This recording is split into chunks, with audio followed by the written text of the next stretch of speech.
Haven't you guys ever seen a dragon before? Hello folks, my name is the Kiwi Dragon and welcome back to my channel for what is going to be a kind of long video and hopefully for you something very interesting. So I had a lot of thoughts about whether or not I should actually make this video, considering it might be seen as insensitive given the timing and the subject matter. But given the outpouring of negativity that I've seen on social media over the past week, I wanted to try and cover this to see if there was any way to look at it in a positive light, whilst also being as respectful as I can to those who are involved in the situation.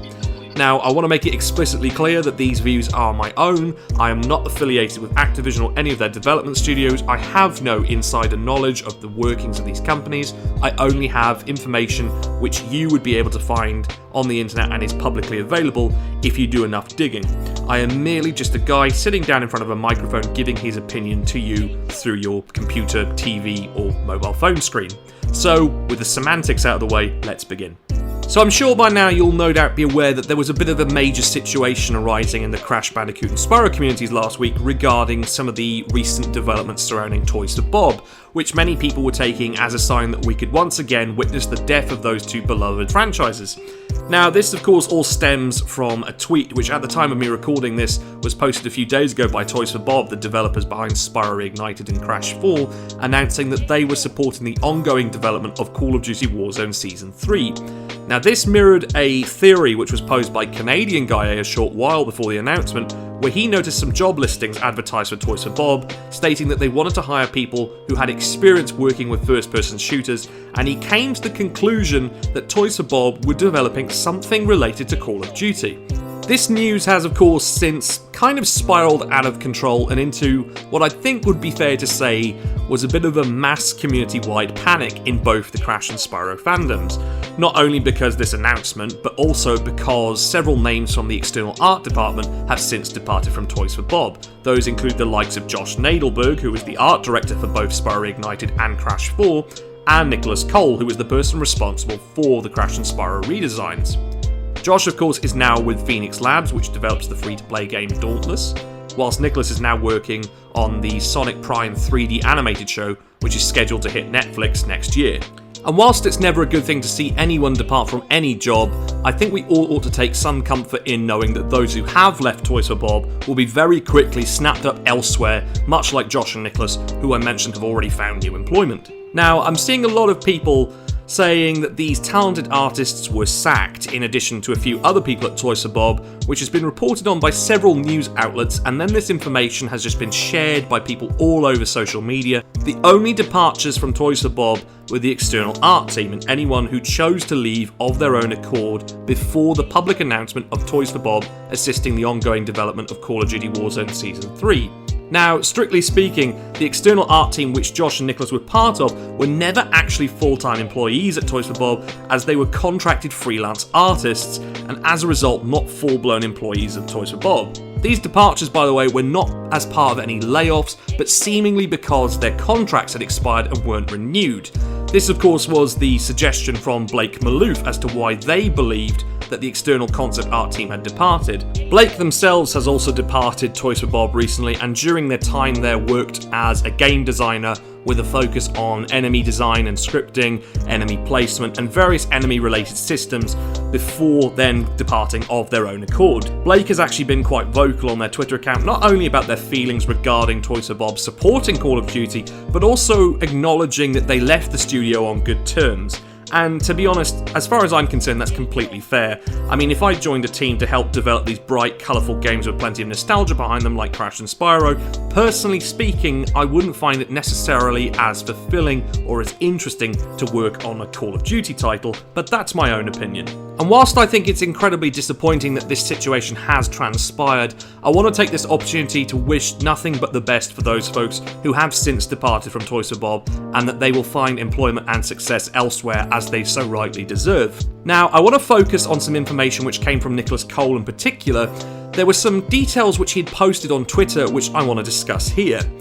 One of the first things that he'd mentioned was that he and the whole art department were let go, a tweet which has since been deleted. And a lot of people are asking as to why that is. And whilst I can't say for certain, if I were to speculate, I'd say that if what Blake Maloof had said about the external concept art team was correct about their contracts having likely expired and not been renewed, then Nicholas's tweet may have been deleted, as let go probably wouldn't have necessarily been the correct way to phrase his situation, but it's quicker to say that he was let go rather than going into detail about his contract expiring and then not being renewed. Now, you could say maybe the tweet was deleted because of an NDA, and Activision wouldn't want that sort of thing being made public.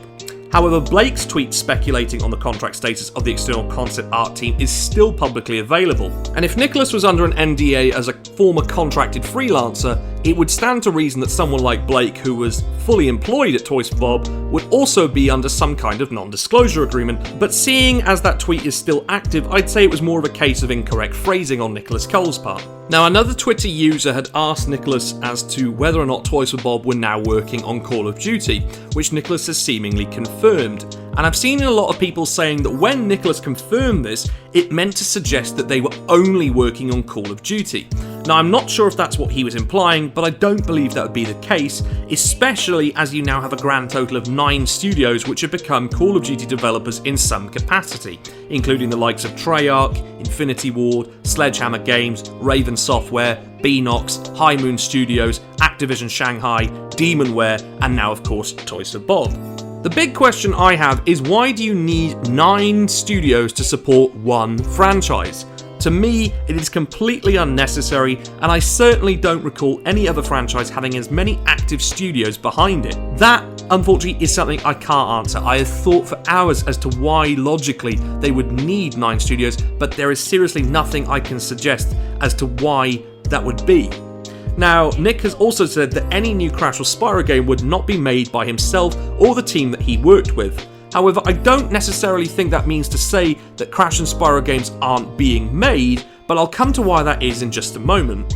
Something to note is that Nicholas Cole's LinkedIn page mentioned that he was with Toys for Bob from October 2017 right the way up to January 2021. Now, I'm not a lawyer by any stretch of the imagination, and nor will I pretend to be. However, whilst Nicholas Cole has said that neither he nor the team he worked with would be working on a new Crash or Spyro game, by which he'd be referring to the external concept art team at Toys for Bob who have since been released on their contracts, I don't believe he would even be necessarily in a position to reveal whether or not Toys for Bob themselves still have plans to develop any new Crash or Spyro games in the future, as of course he is no longer contracted to them. And swinging back to the topic of NDAs, it is possible that while he was at Toys for Bob, there may have been a point where he actually might have signed an NDA which would prevent him from discussing any upcoming and unannounced titles that Toys for Bob or any other team under the Activision umbrella may or may not be currently working on. Even then, if there wasn't an NDA in place, it would still stand to reason that the information that Nicholas Cole has shared so far would have been current at the time that he had departed Toys for Bob, which according to his LinkedIn page was sometime in January, and of course at the time of me recording this video, we are in the month of May. And I know that that's only 4 months later, which seems like a really short time, but you never know how much may have changed in that time span. So to me, there is a possibility that when Nicholas departed in January, he knew that Toys for Bob would only be assisting Raven Software with working on Call of Duty Warzone Season 3. However, in the time span since then, it could have been decided that Toys for Bob could also develop something else in the background. So say hypothetically, if Toys for Bob are actually developing a new project in the background, whilst also assisting the development of Warzone Season 3, I would speculate it would probably be something to do with Crash Bandicoot, possibly even the next mainline Crash game, as I personally agree with Canadian Guy A's theory that Binox will be the ones who will be helming the next Spyro game. But personally speaking, I think that there is a possibility that something may be at the works at Toys for Bob. You might be saying to yourself, Kiwi, don't be stupid, they can't possibly be developing something like a new Crash game whilst also developing this next season of Warzone alongside Raven Software. To which I'd say, it might sound stupid, but bear with me a second. If you think about it, the tweet from Toys for Bob never explicitly mentioned that Toys for Bob would remain as a developer on Call of Duty Warzone beyond Season 3.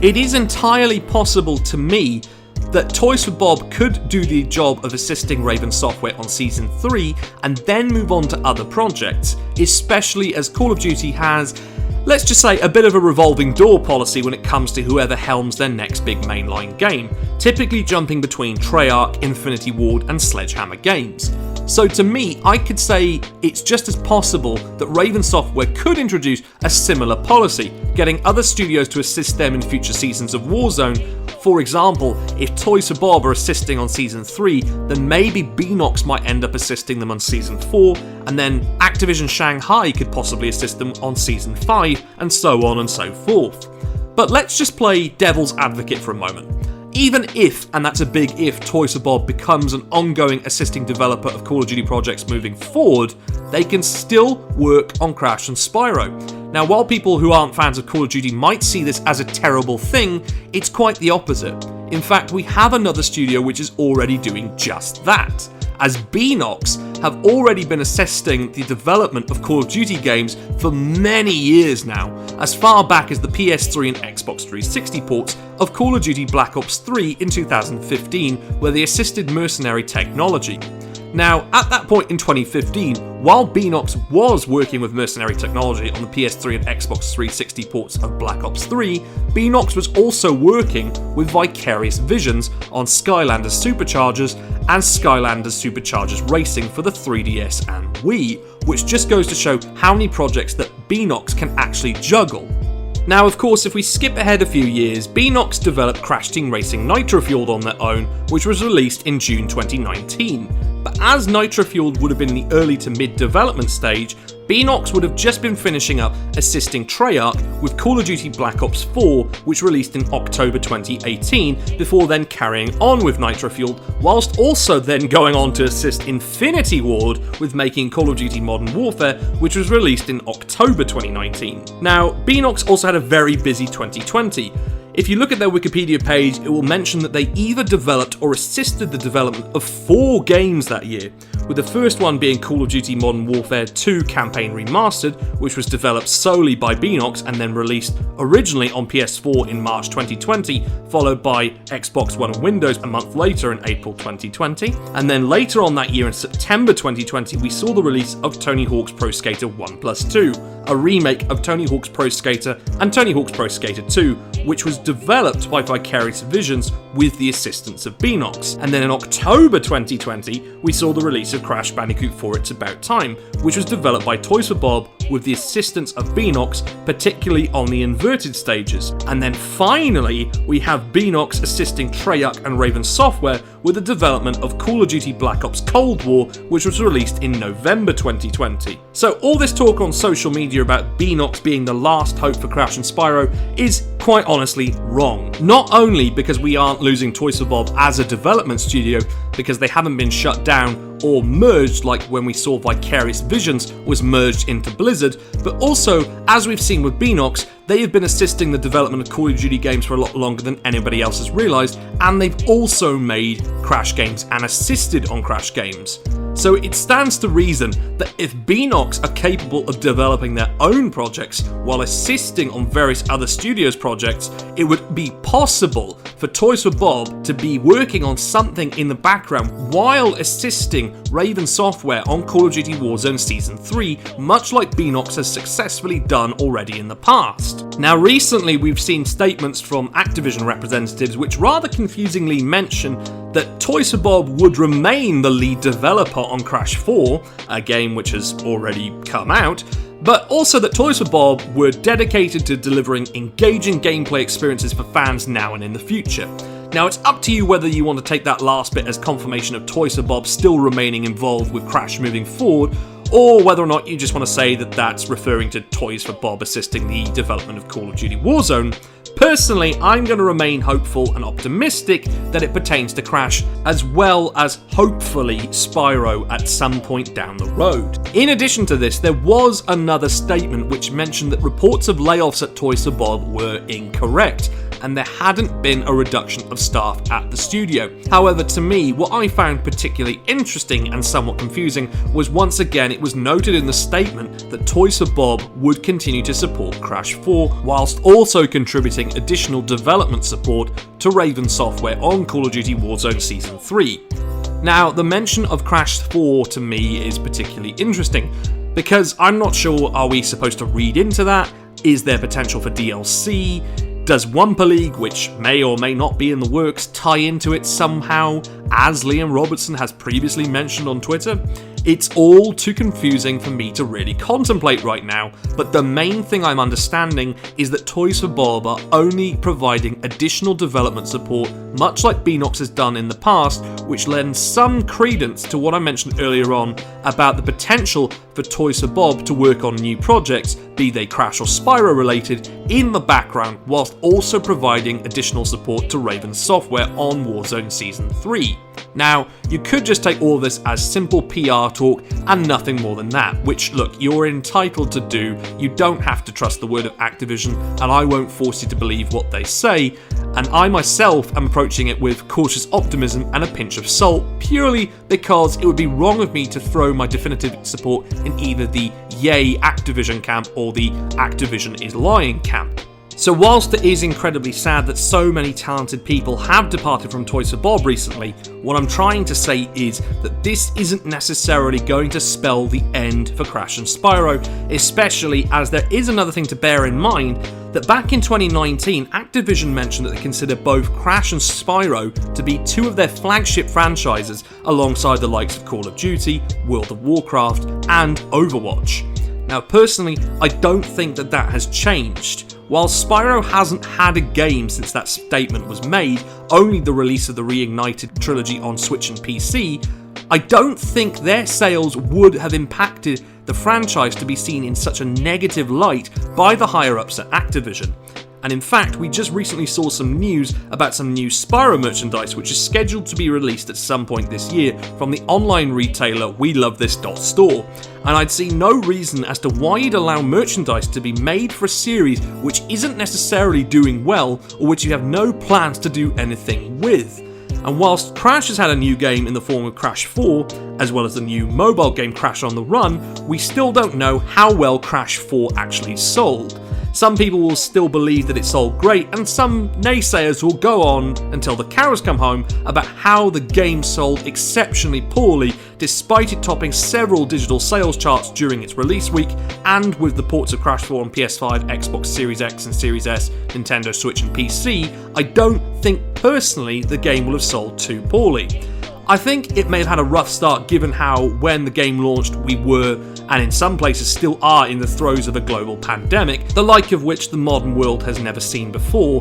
But I think in the time since October 2020, sales will have picked up somewhat. I don't think it will have sold as well as the Insane trilogy did, but I don't think that Crash 4's sales figures were so far away from it to be considered a commercial bomb. Now, another thing that you have to bear in mind is that this year is Crash's 25th anniversary year, and we were promised surprises relating to the franchise. And so far, we haven't had a whole lot beyond the next-gen ports and PC ports of Crash 4 and Crash on the Run, which itself has been relatively successful in terms of revenue and the amount of downloads it's received from the App Store and the Google Play Store. Now, of course, you have to bear in mind we are only in the month of May. You have E3 in June, which Activision may or may not be at, as well as the Summer Games Fest taking place in that same month. So for all we know, we could be getting a reveal of something new at either one of those events, not just necessarily something Crash related, but maybe even something Spyro related. Now what's interesting to note is that yesterday, at the time of me recording this, we had the Activision quarterly earnings call for the Q1 financial quarter of 2021, which I was particularly interested in following, especially because in the 2020 Q3 and Q4 calls, Crash had been mentioned, particularly relating to Crash 4 sales, and then the upcoming launch of Crash on the Run.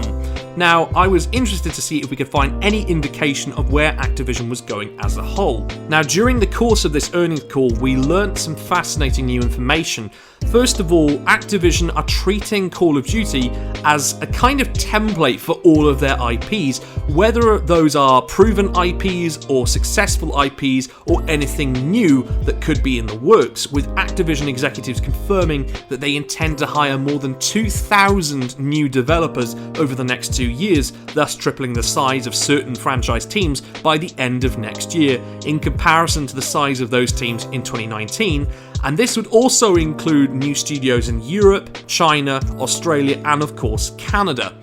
We also learned that Activision's first quarter of the year was better than expected, and that the next Call of Duty game is scheduled to arrive in autumn this year, and that will be developed by Sledgehammer Games, which no doubt will be a relief to any Crash and Spyro fans thinking that Toys for Bob would be thrown in there all guns blazing, for lack of a better term. But most impressively, it was announced that Crash on the Run has been downloaded over 30 million times from launch up to the present day. Now, what's been made abundantly clear by this is that Activision are still considering Crash, at least, to be one of their flagship franchises, especially now with Crash on the Run having been released. However, it is interesting to note that the financial call would have only covered the first 6 days of earnings from the game's release. The key thing that I think should be noticed here is that Activision and King will hopefully not be looking to get too complacent with the game, especially given the positive response from the Crash community. The audience retention will be something that they will also need to consider,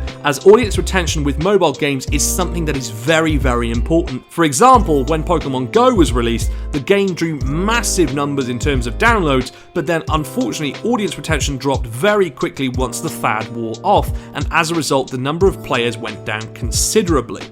But I hear you ask, well, that's all well and good, but what about Spyro? Well, unfortunately, he was not mentioned during the earnings call whatsoever. But if you think back, I mentioned earlier on that in 2019, Activision considered both Crash and Spyro as flagship franchises. And I personally still believe that to be the case for Spyro as well. You might be wondering, well, how is Spyro still a flagship franchise if Crash has a new console game last year, as well as a new mobile game this year, and all Spyro gets is a few t-shirts? Well, let me explain.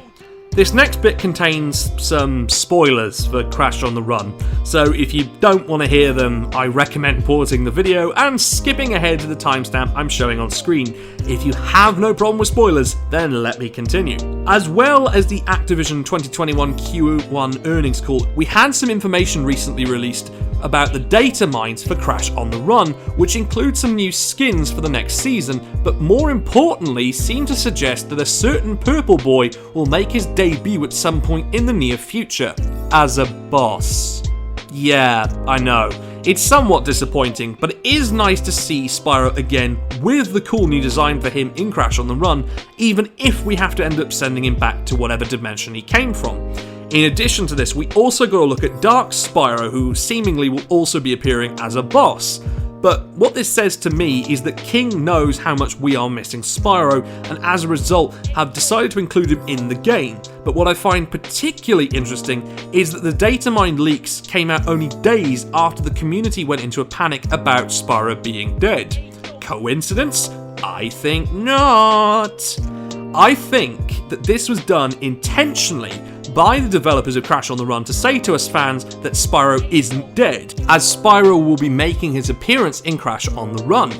But does this mean to suggest that Spyro's inclusion in Crash on the Run is hinting at a possible Spyro 4? Personally, I'm not sure of that, but I sure hope that it's some sort of knowing wink and a nudge from King to say that Spyro 4 is possibly being worked on as I speak right now. I think it's safe to say that everyone, looking back, kind of overreacted by panicking about Toys for Bob becoming Call of Duty developers, especially when the signs suggest that these two series aren't dead, nor were they to begin with when the situation first arose. I've seen so many people on social media who have essentially been spreading a lot of negativity. I understand that it is hard to see any positives currently in this situation, but until we get some concrete information to suggest that these two IPs, which as I mentioned earlier, Activision has considered flagship franchises, which actually draw revenue for them, are actually dead, we need to avoid the doom and gloom and remain positive and hopeful. Fear-mongering at this point is unnecessary and is only going to put the community into an even bigger panic. I'm not saying don't be realistic, but at the same time, right now I don't think we need a hashtag save Crash and Spyro. Reserve those kind of hashtags for games that actually warrant that sort of thing, like Medieval, Ape Escape, Rayman, Banjo-Kazooie, Conker, Metroid, F-Zero, Earthbound and Jak and Daxter. At the end of the day, I'm hoping that people can just watch this video and maybe take away from it that not everything is doom and gloom. There is no reason to panic yet. I personally don't think that this is the end of Crash and Spyro, especially as this is not a repeat of the mid-2000s to the early 2010s, where Crash went dormant because of the middling reception of the games at that time, as well as the development hell that Crash Landed got stuck in and the cancellation of CTR 2010, while Spyro went on to endure 2 more reboots in the form of The Legend of Spyro and Skylanders. And at that point, I don't think fans were as vocal about Crash going away as they are now with Crash and Spyro, and considering how big the fan bases have become in the over a decade since then, as well as the popularization of social media, I think Activision know full well how beloved these games are, and I don't see them just leaving them to die, especially where, as far as Activision are concerned, where there's fans, there is money. So as far as I'm concerned, Crash and Spyro aren't dead yet. And I know that I have talked a lot more about Crash in this video than I have about Spyro, but I want to try and rectify that now by going ahead and reminding everyone who is watching this video to participate in the Spyro Community Day on June 4th. This was set up by Canadian Guy and the Spyro Universe Twitter account to raise awareness as to how much we as Spyro fans desire to see more Spyro games. So on June 4th, hop onto your social media platform, be it Facebook, Twitter, Instagram, YouTube, or anything you've got, and post your artwork, theories, videos, and rants about Spyro with the hashtag #UnleashTheDragon. I personally am going to announce right now that I will be active on that day, and I will be tweeting over at my Twitter account at the Kiwi Dragon, and I will post a YouTube video or 2 in the hopes of seeing Spyro trending on that day. But that is where I'm going to leave this video, folks. I have talked for a very long time, and if you've made it to the end, thank you very, very much. I hope I didn't bore you, and I would really appreciate it if you could hit that subscribe button and the bell icon if you're new around here, so that you can stick around for more content, some maybe possibly like this, and others being a bit more fun and interactive. But also, let me know in the comments down below, what are your reactions to this ongoing saga? And tell me, how positive are you feeling about the future of Crash and Spyro as franchises? Once again, thank you very much for tuning in. I have been the Kiwi Dragon, and until next time, stay safe, stay awesome, have yourselves a wonderful day. Goodbye for now.